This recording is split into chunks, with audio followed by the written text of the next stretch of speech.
1917 was the most boring generic film of 2019. It has a boring protagonist, a story we've seen in better war films, and a director who thinks he made the best James Bond film. Yeah, you can feck off. Casino Royale was the best James Bond film. Fight me. Now listen, this isn't a video to shit on people who love this movie. If you love this movie, that's fantastic. I wish I could say the same. But there was just so many problems that bothered me throughout this whole film that I desperately want to talk about. So a bit of backstory. Now I saw 1970 in theaters in like around early January with my mate. And we saw it in 40X. Moving seats, water squirting at you, the fun stuff. And after the film, I just remember us walking out like, yeah, that was okay. But the more I thought about it, the more I was really disappointed with it. Because the film could have been so much better. And they choose to do the most generic, predictable, bland story to go for. Not to mention a character we just do not give a fuck about. Who is he? Why should I care about him? Because his friend died? I haven't been with them that long to give a shit. And oh wow, he actually has a family at the end. Great, that totally makes me care about him now. Credits. Oh, brilliant. Anyways, I wanted to give this movie a second chance because, you know, I'm one of those people that if I didn't like it the first time or didn't get it, I could watch it again and have my expectations set on what I saw previously so I know what I'm in for. Because the hype around this film was like Joker praise or Parasite, and I don't think 1917 is up to par with any of those films. Not to say 1917 is a bad film or anything, but it's just nothing special. Besides its gimmick, the one-shot gimmick, and that's the problem. After watching the movie a second time, I appreciate it a lot more. Cinematography, the score.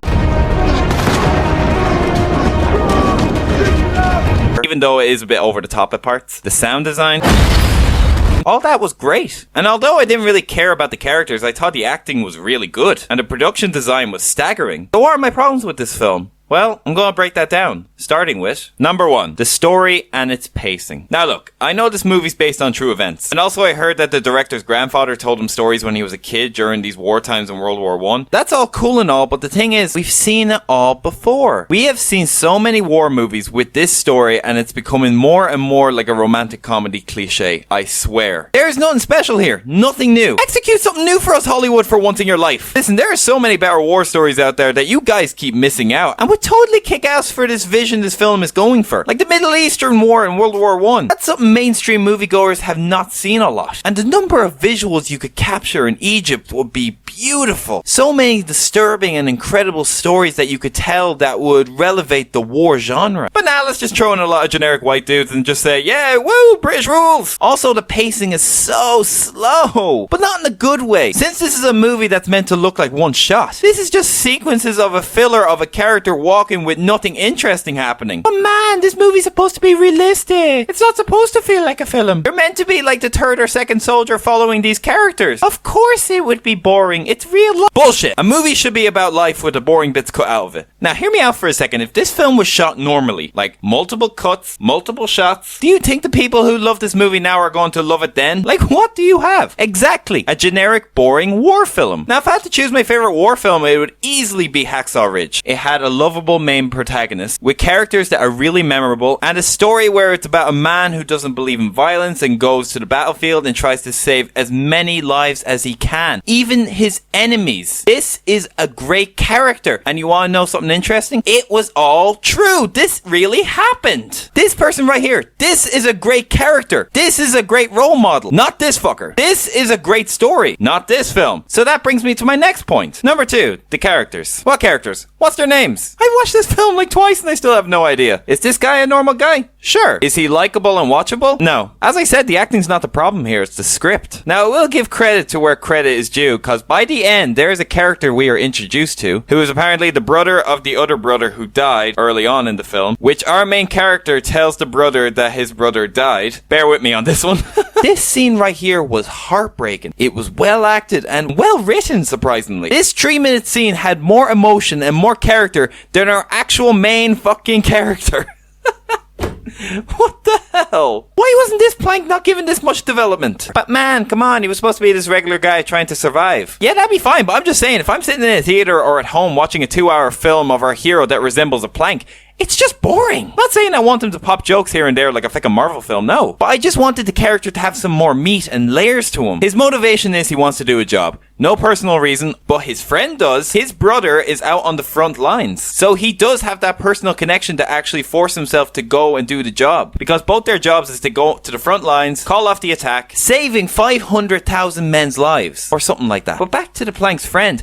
That is a good motivation on his part. It's not just a job. Because when you see Plank over here, his job is pretty much a cliche. Oh, I'm going to fight for my country. I'm going to save the men. Give us more layers. We need more than that. Especially if he's going to be our main character. Yes, I know these things really happened in real life, but I've seen so many movies and I'm just getting sick of this cliche. Now, so far it wouldn't be too bad, but the problem is, this guy dies! So for the rest of the movie, we're left with the Plank. Honestly, I think they killed off the wrong character. I'm sorry. This movie should have been a story of a brother not only saving 500,000 men, maybe it's a story of a brother who's appreciated by his father and not see him as weak, and even his older brother, he probably sees him as weak as well. So for the whole duration of the film, this is like a growing journey for him, from being a coward to a hero. I don't know, I'm just making this up as I'm going along, but I guarantee you are clicking right now saying like, yes, that is a better storyline than what we got in this film already.